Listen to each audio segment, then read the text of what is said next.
Number 11 में करने वाले हैं अपना चैप्टर नंबर 8 जर्नल का। ठीक है, तो वीडियो को स्टार्ट करने से पहले मैं ये बोलना चाहूंगी कि अगर आप लोग को पहले की वीडियोस के कंटेंट समझ आ रहे हैं, पसंद आ रहे हैं, तो आप लोग मेरी वीडियोस पे ज़्यादा से ज़्यादा लाइक्स कीजिए। ठीक है, और हो सके तो सब्सक्राइब कर सकते हैं अगर आपको चैनल पसंद आ रहा है तो।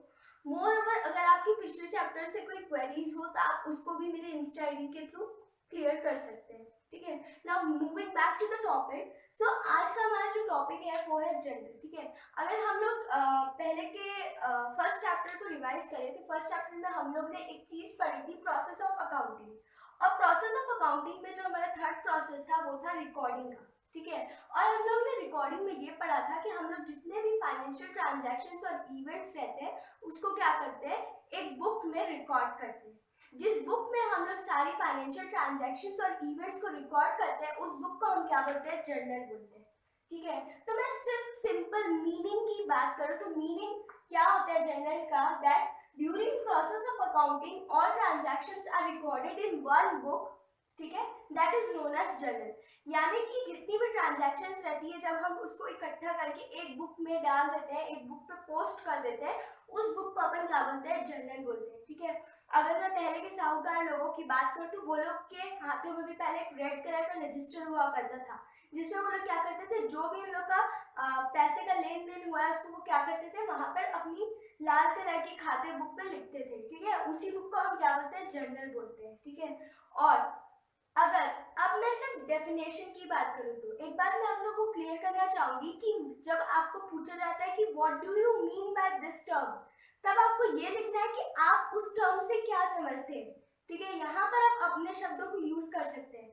वेयरएज अगर मैं सिर्फ डेफिनेशन की बात करूं तो अगर आपको क्वेश्चन में पूछ रहा है कि right the definition of this term, तब आपको बुक की लैंग्वेज को फॉलो करनी है। ठीक है, इसलिए काफी लोगों के मार्क्स भी बोल सकते हैं कि कट जाते हैं एग्जाम्स में। ठीक है, तो इस चीज का ध्यान रखना है कि अगर मीनिंग बोल रहे हैं तो आप अपने वर्ड्स में डिस्क्राइब कर रहे हो, और अगर आपको डेफिनेशन पूछ रहा है तो आप उसको बुक की लैंग्वेज के हिसाब से लिख रहे हो।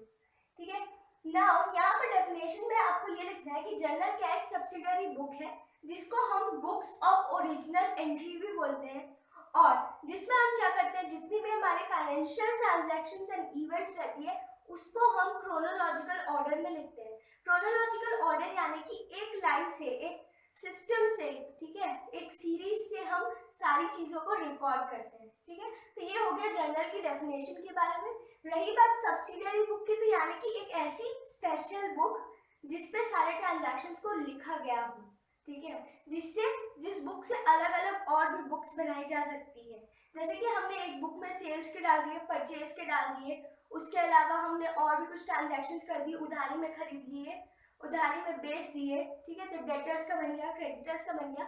तो इसी बुक से हमारी क्या होती है, अलग अलग बुक्स भी सेपरेटली बनते जाती है, इसलिए इसको क्या बोला जाता है, सब्सिडियरी बुक। अब बात करते हैं जर्नल के फॉर्मेट की, तो जर्नल का फॉर्मेट बहुत ईजी होता है। ठीक है, जर्नल के फॉर्मेट में आप लोगों को करना कुछ नहीं है, आप लोग को ऐसे करके फॉर्मेट एक ड्रॉ करना है जिसमें आपके कंटेंट में होगा डेट, उसके बाद होगा पर्टिकुलर्स, उसके बाद होगा लेजर फॉलो, उसके बाद होगा डेबिट, और फिर लास्ट में होगा क्रेडिट। ठीक है, अब इसमें कैसे रिकॉर्ड करते हैं और कैसे नहीं रिकॉर्ड करते हैं, क्या चीज डेबिट पे आएगी, क्या चीज क्रेडिट पे आएगी, ये सब हमारे बात का टॉपिक है जिसको हम अभी डिस्कस करने वाले हैं। ठीक है, तो अब हम लोग को पढ़ना है जर्नल के फॉर्मेट के बारे में, जो कि हमने पहले अभी कवर किया था यहाँ पर। ठीक है, तो यहाँ पर मैंने क्या किया है, जर्नल का फॉर्मेट और क्लियरली बनाया है। ठीक है, एक चीज ध्यान रखना है कि आप लोगों को डेबिट और क्रेडिट कंप्लीटली लिखना है। ठीक है, जब आप लोग यूज्ड हो जाएंगे इन सब चीजों से तब आप शॉर्ट फॉर्म यूज कर सकते हैं। ठीक है, अब यहाँ पर क्या चीज रिकॉर्ड होती है, सबसे पहली चीज ये है कि आप जो भी यहाँ पर ट्रांजैक्शंस पढ़ते हैं, ठीक है, कि राम ने कुछ गुड्स खरीद लिए, हमने कैश के बदले में कुछ गुड्स खरीद लिया, उन सारी चीजों को ही हम क्या करते हैं, यहाँ पर रिकॉर्ड करते हैं। ठीक है, तो रिकॉर्ड करने का एक प्रोसेस है, एक एल्गोरिदम है। ठीक है, जिससे क्या करते हैं, कोई चीज डेबिट पे जाती तो कोई चीज क्रेडिट पे जाती। ठीक है, तो इसको समझने के लिए मैंने यहाँ पे क्या किया, नीचे में कुछ ट्रांजैक्शंस लिखी हुई है, और फिर हम लोग सीखेंगे कि जर्नल में हम लोग कैसे एंट्रीज करते हैं। ठीक है, उससे पहले एक चीज और जो ध्यान में रखनी है वो ये है कि आपका जो यहाँ पर ट्रांजैक्शन जब रिकॉर्ड हो जाता है उसके बाद आपको क्या करना रहता है, एक छोटा सा नरेशन लिखना रहता है, ठीक है। यानी कि अगर मेरी यहाँ पर कोई ट्रांजैक्शन लिखी हुई है तो मुझे क्या करना है, उसकी एक ब्रीफ समरी यहाँ पर बना करके लिखनी है, और जो बीइंग के साथ ही लिखाएगी, ठीक है। यहाँ पर जो बीइंग लिखा हुआ है ये लिखना कंपलसरी होता है, ठीक है। तो नरेशन की बात करें तो नरेशन क्या है, ब्रीफ समरी है ऑफ ट्रांजैक्शन। और अब हम लोग करने वाले हैं जर्नल एंट्रीज के बारे में, ठीक है। तो सबसे पहला जो जर्नल एंट्री मेरा जो है वो है गुड्स परचेज फॉर ₹10,000, ठीक है। इसको सॉल्व करने से पहले, इसको एंट्री करने से पहले मैं बोलूंगी कि आप लोग सारे ट्रांजैक्शंस को एक बार रिकॉर्ड कर लो, फिर मैं आप लोगों को सेपरेटली बताने वाली हूँ कि कैसे हम लोग रिकॉर्ड करते हैं, कैसे हम लोग यहाँ पर पोस्टिंग करते हैं, ठीक है।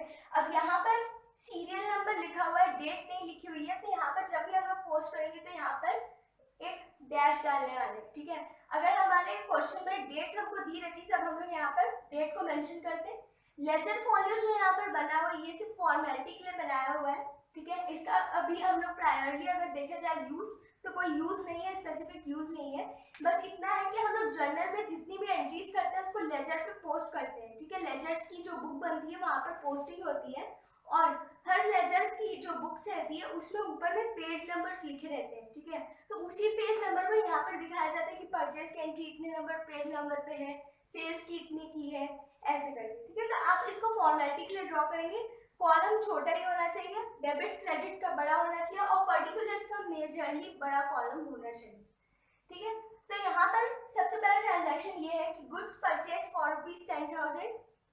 उसके बाद सेकेंड ट्रांजैक्शन है goods purchase from Ram for ₹8,000, ठीक है। और यहाँ पर जो ट्रांजैक्शन लिखा हुआ है गुड्स परचेज फ्रॉम राम, ठीक है, यानी कि हमने कुछ गुड्स खरीदे राम से फॉर ₹8,000, ठीक है। तो यहाँ पर क्योंकि यहाँ पर लिखा हुआ है कि हमने कुछ गुड्स खरीदे राम से, तो यहाँ पर हम एक चीज कंक्लूड कर सकते हैं कि हमने इस पर्सन को अभी तक के पैसे नहीं दिए, ठीक है। जब हम पैसे दे देते तो लिखते गुड्स परचेज फॉर कैश, या फिर ऐसे लिखते गुड्स परचेज फॉर ₹10,000, ठीक है। लेकिन यहाँ पर क्या है, नाम लिखा हुआ है, इस पर्सन का नाम लिखा हुआ है, तो क्लियरली हमको एक चीज क्लियर हो गई है कि यहाँ पर जो ये राम नाम का पर्सन है इसको हमको अभी पैसे देने बाकी है। ये हमारी जो परचेज वो क्या कहलाएगी, क्रेडिट परचेज, उधारी में खरीदा हुआ सामान, ठीक है। उसके बाद थर्ड ट्रांजैक्शन जो है वो है फर्नीचर परचेज फॉर ₹10,000। कुछ फर्नीचर हम लोग खरीदे 10,000 रुपए के। चौथा ट्रांजैक्शन है building purchase from Mohan for ₹12,000, यानी कि हमने यहाँ पर फिर से कुछ क्रेडिट परचेज की है, इसलिए यहाँ पर नाम मेंशन किया हुआ है मोहन, ठीक है। यानी कि मोहन को अभी हमको क्या पैसे देने बाकी है, तो ये हमारे लिए क्या हो गया, क्रेडिटर हो गया, ठीक है। तो 4 ट्रांजैक्शंस को आप नोट कर लीजिए, उसके बाद मैं आपको एंट्री करके दिखा रही हूँ। तो यार अब हम लोग करने वाले हैं जर्नल में पोस्टिंग, ठीक है। तो सबसे पहला जो ट्रांजैक्शन है गुड्स परचेज फॉर ₹10,000, ठीक है। तो यहाँ पर सबसे पहली चीज जो हमको नोटिस करनी है ये है कि यहाँ पर क्या है, सीरियल नंबर लगा हुआ है, यानी कि हमारे पास डेट नहीं है तो अपन क्या करेंगे, इसको डैश लगा देंगे। गुड्स परचेज फॉर ₹10,000, ठीक है। अगर आपने मेरी पहले वाली वीडियोस को देखा होगा तो मैंने वहां पर कुछ रूल्स सिखाए हैं, ठीक है। डेबिट और क्रेडिट करने के कुछ रूल्स होते हैं, ठीक है, जिसके वजह से यहाँ पे जर्नल में पोस्टिंग की जाती है अलग अलग तरीके से। तो अगर आपने वो वाली वीडियो नहीं देखी और आपको वो अगर कॉन्सेप्ट क्लियर नहीं है तो मैं प्लीज रिकमेंड करूंगी कि एक बार आप उसको चेक कर लो, ठीक है।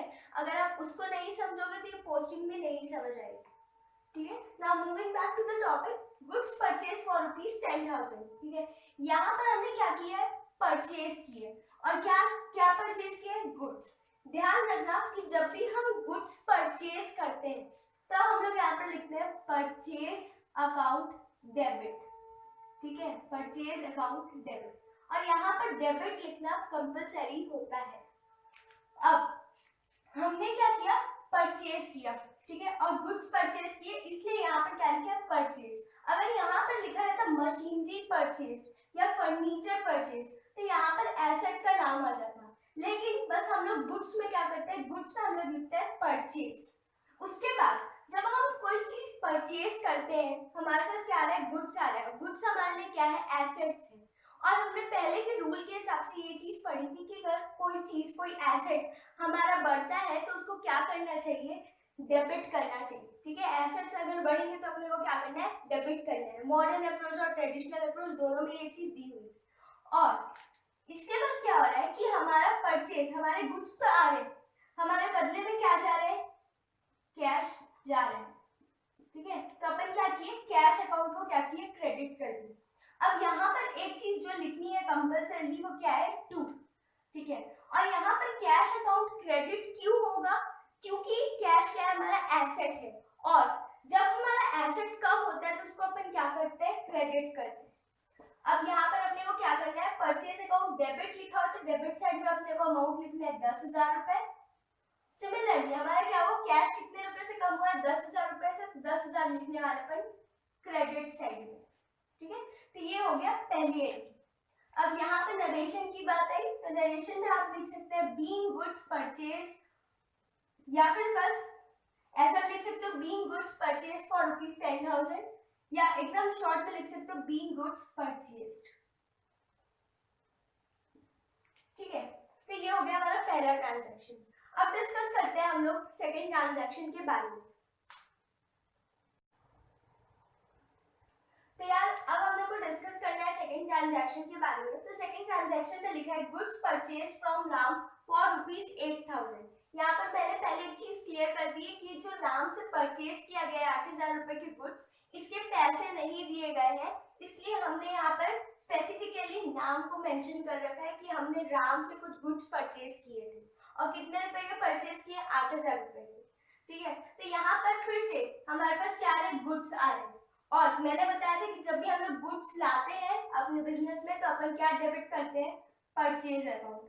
और हमने कुछ गुड्स लाए हैं, गुड्स हमारे लिए क्या है, एसेट्स है, एसेट्स आते हैं तो अपने को हमेशा क्या करना है, उस अकाउंट को क्या करना है, डेबिट करना है। अब यहाँ पर क्या है, फ्रॉम राम, यानी कि हमने यहाँ पर कैश तो दिया नहीं है, तो यहाँ पर टू कैश अकाउंट तो बिल्कुल नहीं आना है। यहाँ पर लिखा हुआ है राम, और हमने पर्सनल अकाउंट में एक चीज पढ़ी थी कि जिससे हम गुड्स खरीद के लाते हैं, जो हमको गुड्स देता है वो हमारे लिए क्या है, गीवर है, ठीक है। राम यहाँ पर हमारे लिए क्या है, गीवर है, इसलिए यहाँ पर हम क्या क्रेडिट करने वाले हैं, राम। हमने पर्सनल अकाउंट में ये चीज पढ़ी थी, debit the receiver credit the गीवर, यानी कि जो हमको गीवर है, जो हमारे गीवर जो हमको गुड्स देगा उसको हमको क्रेडिट करना है, और हमने रिसीव किया तो हम क्या करेंगे, उसको डेबिट करेंगे। और क्या रिसीव किया हमने, गुड्स रिसीव किए थे, और एसेट्स को अपन क्या करते हैं, डेबिट करते हैं। अब यहाँ पर कितना पैसा, कितने पैसे की गुड्स हम लोग खरीद के लाए हैं, 8,000 रुपए के, तो डेबिट साइड में हम लोग डेबिट साइड के कॉलम में 8,000 रुपए यहाँ पर लिख दिए। सिमिलरली हमने कहाँ पे राम अकाउंट को क्या किया, क्रेडिट किया हुआ है, तो क्रेडिट साइड में कितने अमाउंट से क्रेडिट किया है, 8,000 रुपए से, तो यहाँ पर क्या आ जाएगा, 8,000 रुपए आ जाएगा। बात रही नरेशन की, तो नरेशन में आएगा being goods purchase on credit, या फिर ऐसे लिख सकते हो being goods purchased from Ram, ठीक है। तो दोनों दोनों का मतलब क्या होगा कि वो क्रेडिट में खरीदा गया है। यहाँ पे मैं लिखूंगी being goods purchased on credit, और आप अगर चाहो तो आप उसका नाम भी मेंशन कर सकते हो, ठीक है। अब तीसरे ट्रांजैक्शन की तरफ आगे बढ़ते हैं।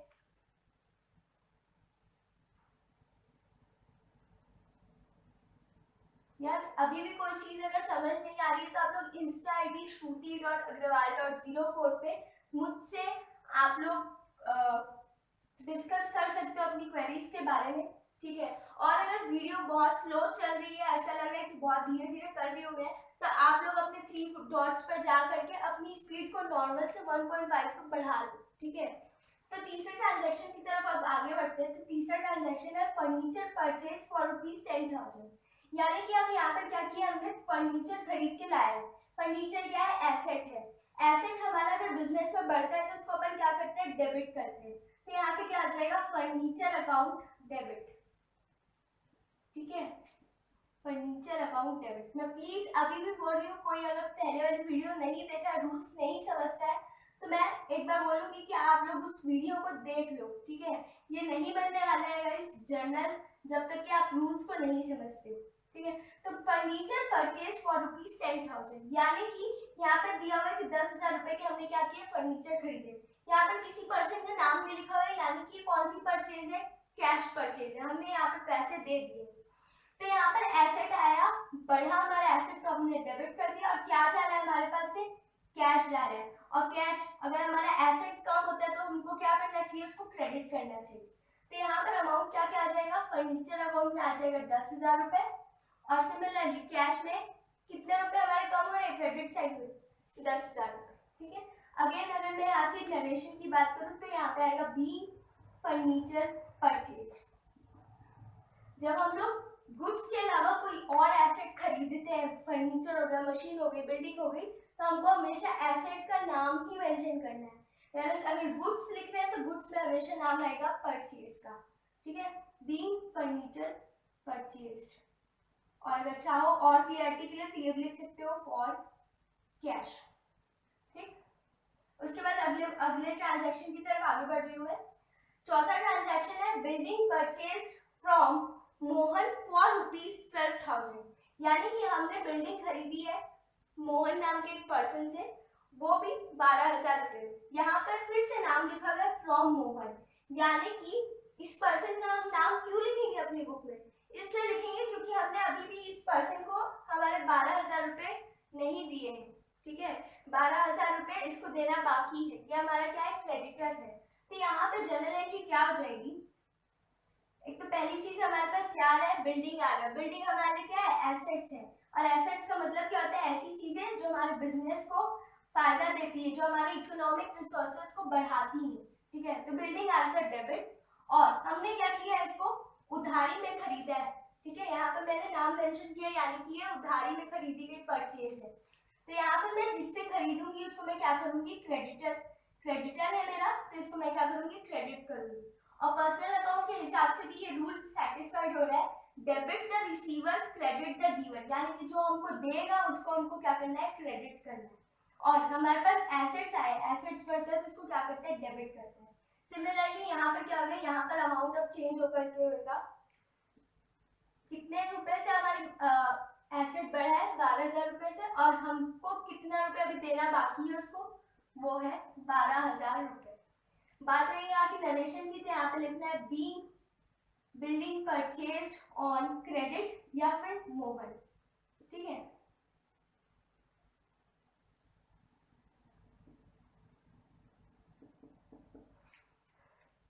तो आई थिंक सो ये 4 ट्रांजैक्शन समझ आ गई होगी। ठीक है, अगर ये 4 ट्रांजैक्शन समझ आ गई है तो मैं श्योर हूँ कि आपको जर्नल एंट्री अब बन जाएगी, स्टार्टिंग की आप बना लोगे। ठीक है, इसके बाद कुछ और क्वेश्चंस मैं करा रही हूँ। ठीक है, अगर आप चाहो तो आप इस वीडियो को और आगे देख सकते हो, और अगर आप यहाँ पर एंड करना चाहो तो एंड भी कर सकते हो, लेकिन बाकी की जो ट्रांजैक्शन आएगी वो भी इम्पोर्टेंट है। ठीक है, तो आगे बढ़ते हैं अब नेक्स्ट ट्रांजैक्शन की तरफ। तो गाइस अब हम लोग करने वाले हैं बाकी के सारे ट्रांजैक्शंस। ठीक है, ये बस 6 ट्रांजैक्शंस और हैं।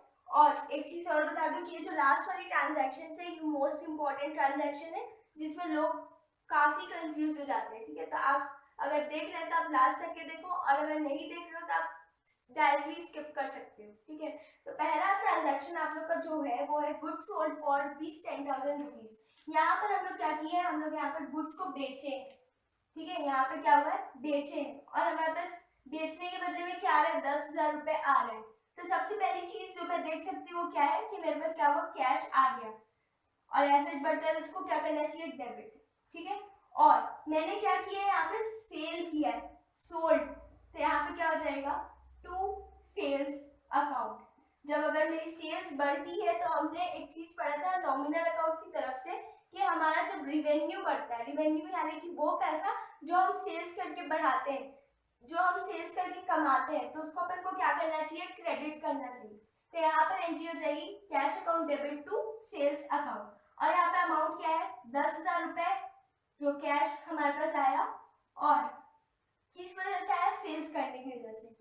तो यहाँ पे हो जाएगा being goods sold.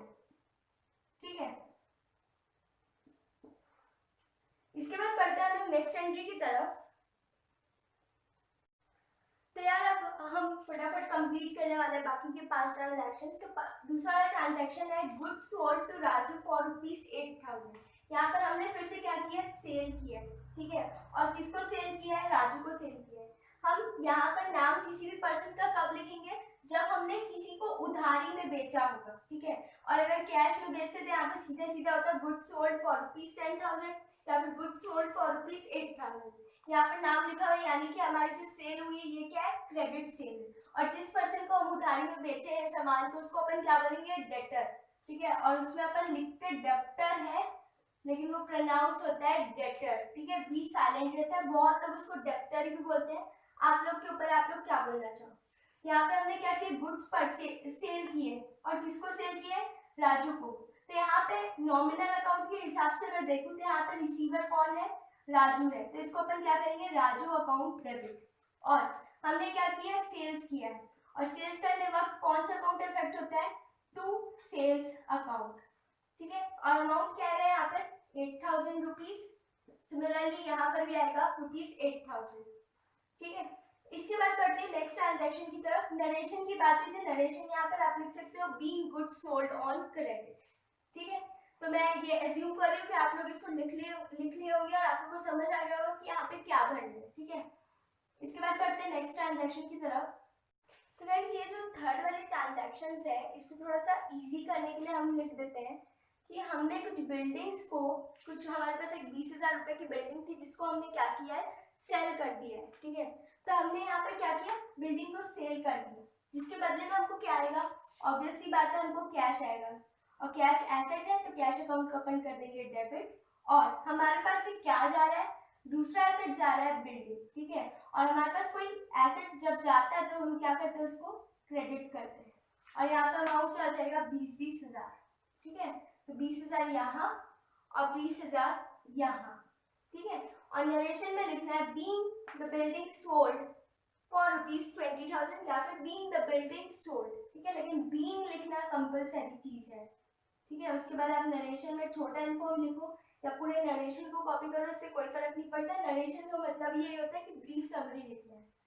Next point है furniture purchased for ₹10,000 were sold to Sonu. Sonu नाम को एक पर्सन है जिसको हमने क्या किया, अपने फर्नीचर को परचेज, जिसे हमने क्या किया, अपने फर्नीचर परचेज किए, और वो भी कितने रुपए के, 10,000 रुपए के। यानी कि हमने जिससे उधारी में सामान खरीदा है वो पर्सन का नाम क्या है, सोनू। और हमने कितने रुपए के सामान खरीदे, 10,000 रुपए के। और यहाँ पर सामान को क्या खरीदे, दैट इज फर्नीचर। फर्नीचर अगर हमारे पास आ रहा है तो फर्नीचर हमारा एसेट है, और एसेट बढ़ता है तो उसको अपन को करना है डेबिट। और हमने यहाँ पर नाम मेंशन कर रखा है कि हमने सोनू से फर्नीचर खरीदा है। अगर हम किसी का नाम मेंशन कर रहे हैं कि हमने सोनू से फर्नीचर खरीदा है, ऑब्वियस सी बात है कि हमारे लिए क्या है, क्रेडिट परचेज। तो यहाँ पर हमारे लिए गिवर कौन है, कौन हमको दे रहा है, that is to Sonu account. और यहाँ पर हम क्या करेंगे, अमाउंट को अगेन चेंज कर देंगे, दैट इज 10,000। सिमिलरली यहाँ पर भी 10,000। नरेशन में क्या आएगा, being the goods, being the furniture purchased on credit, ठीक है। इसके बाद बढ़ते हैं नेक्स्ट ट्रांजैक्शन की तरफ। तो नेक्स्ट ट्रांजैक्शन हमारा है goods costing ₹5,000 were sold for ₹6,000। यानी कि हमारे कुछ गुड्स थे जो कि हमको कॉस्टिंग के टाइम में, जब हम लोग खरीद रहे थे तब हमको पड़े थे 5,000 रुपए के, लेकिन जब हम उसको बेच रहे हैं तब हमको कितने रुपए के पड़ रहे हैं, दैट इज ऑफ 6,000 रुपीज। तो यहाँ पे क्या जनरल एंट्री होगी, उस चीज को हम देखते हैं। अगर आपने मेरी थर्ड चैप्टर की वीडियो देखी होगी तो मैंने वहां पर अकाउंटिंग कन्वेंशंस के प्रिंसिपल में एक चीज पढ़ाई थी, कॉस्ट प्रिंसिपल के बारे में, ठीक है। और कॉस्ट प्रिंसिपल में हमने ये पढ़ा था कि हमको कोई चीज से मतलब नहीं है कि हमारी कॉस्टिंग कितनी पड़ी थी, जब बात सिर्फ गुड्स की हो तब, ठीक है। अगर यहाँ पर हम कोई मशीन खरीदते, फर्नीचर खरीदते तो बात अलग थी, लेकिन जब हम लोग ने गुड्स खरीदे और हमको कुछ वो कॉस्टिंग उसकी कुछ पड़ रही थी 5,000 रुपए, और उसको हमने बेचा कुछ 6,000 रुपए में, तो यहाँ पर हम एक चीज देख सकते हैं कि हम क्या हुआ, 1,000 रुपए का प्रॉफिट हुआ। तो यहाँ पर हम लोग को सिर्फ इस चीज को ध्यान रखना है कि हमने कितने में बेचा है उसको, ये नहीं देखना कि हमको एक्चुअल कॉस्टिंग कितने रुपए की पड़ी, ठीक है। तो यहाँ पर जनरल एंट्री क्या हो जाएगी मेरी, दैट मैंने क्या किया, गुड्स बेचा है तो मेरे पास क्या है, कैश। तो कैश को मैं क्या कर दूंगी, डेबिट कर दूंगी, ठीक है। और मैंने क्या किया, पैसे क्या नाम से कमाए, सेल्स करके, ठीक है। तो यहाँ पे क्या आ जाएगा, सेल्स अकाउंट। यहाँ पर सिर्फ हम बात कर रहे हैं गुड्स की, ठीक है, और गुड्स की कॉस्टिंग थी 5,000 रुपए, ठीक है, जिससे अपने को कोई मतलब नहीं है। तो यहाँ पर हम सीधा सीधा क्या लिखने वाले हैं कि जितने रुपए में हमने उसको बेचा, दैट इज ₹6,000। नरेशन में आ जाएगा बीइंग गुड्स सोल्ड, ठीक है, बीइंग गुड्स सोल्ड।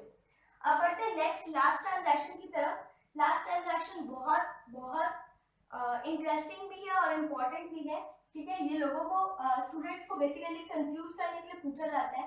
तो लास्ट ट्रांजैक्शन हमारा ये है, machinery costing ₹13,000 worth sold to Ramesh for ₹15,000, ठीक है। तो हमारी कोई मशीनरी थी, ठीक है, जिसकी कॉस्टिंग हमको कितनी पड़ी थी, 13,000 रुपए की, और हमने किसी एक पर्सन रमेश को क्या किया, उसको 15,000 रुपए में बेचा है। अब जो हमने पहले की ट्रांजैक्शन की थी गुड्स की, उसमें भी हमने क्या किया था, 1,000 रुपए का प्रॉफिट कमाया था, जिसको हमने मेंशन नहीं किया था। लेकिन यहाँ पर क्या आया, मशीन आया। मशीन क्या है, एसेट है। तो यहाँ पर हमको जो इसकी कॉस्टिंग है उसको दिखाना है अपनी जर्नल एंट्री में, ठीक है। अगर मैं इसे गुड्स की बात करूँ तो गुड्स में हम लोग प्रॉफिट एंड लॉस को नहीं दिखाते हैं, ठीक है। तो यहाँ पर हमने क्या किया, मशीन जो थी हमारी 13,000 रुपए की, उसको सेल किया है रमेश को। यहाँ पर रिसीवर कौन है, रमेश है। पर्सनल अकाउंट के हिसाब से जो रिसीवर रहता है उसको अपन को क्या करना चाहिए, डेबिट करना चाहिए। तो रमेश अकाउंट हो गया डेबिट, और हमने उसको क्या बेचा है, मशीन बेची है, ठीक है। तो यहाँ पे हो जाएगा टू मशीन अकाउंट, ठीक है। और वो मशीन कितने रुपए की थी, 13,000 रुपए की।